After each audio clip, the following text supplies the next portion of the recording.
Explicar històries és apropar-nos a la veritat, destapar secrets, donar llum a l'abans mai vist.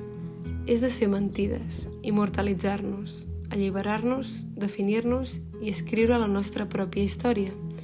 Però també és invenció, fantasia, ficció. També ens porta a l'inimaginable. Ens dibuixa realitats que mai haguéssim pogut observar. Ens deixa veure coses boniques quan la vida no ho és. I expandeix la creativitat i originalitat fins a horitzons sense límit. I és que la literatura abraça les contradiccions humanes. És contradicció. Pot ser el que vulgui. Preguntes o respostes, bellesa o horror. I és així, i de totes les seves maneres, que la literatura ens deixa veure-hi més de lluny, i més endins, que ens arriba i ens porta on res mai podrà fer-ho, que ens connecta amb nosaltres mateixos o ens evadeix totalment. La lectura ens permet ser qui vulguem i sentir-nos millor sent qui som.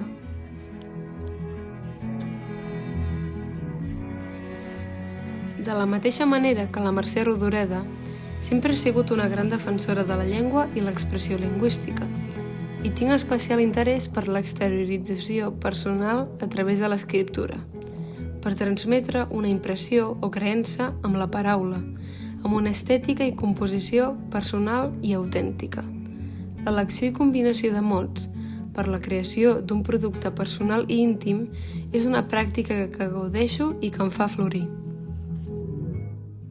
Penso en els llibres que m'han fascinat i veig on em van portar el rastre que han deixat en mi.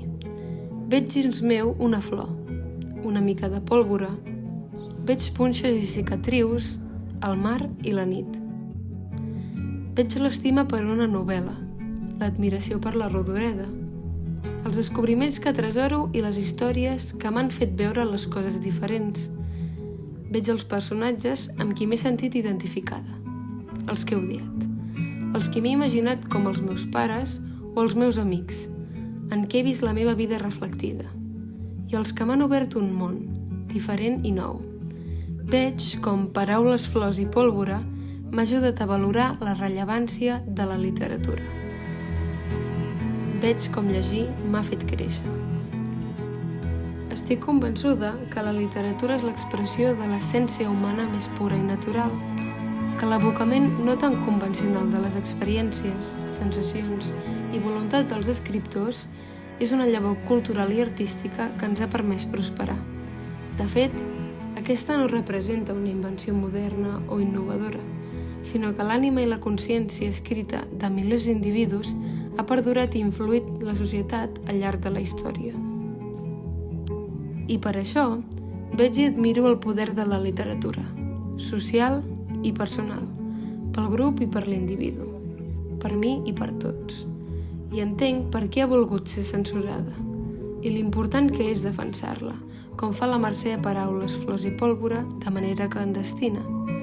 Entenc que a vegades fins i tot ha estat un perill, una eina de combat, i és que entenc que a través d'històries es pot influir en la manera en què es veu el món, es pot apel·lar a la llibertat, conscienciar, plasmar valors universals, donar esperança, lluitar, emocionar.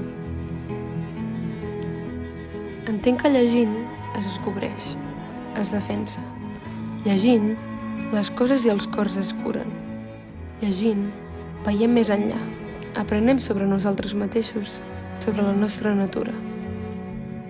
Llegint, la vida té més olors i colors, i és que llegir és vida. Llegir és vida.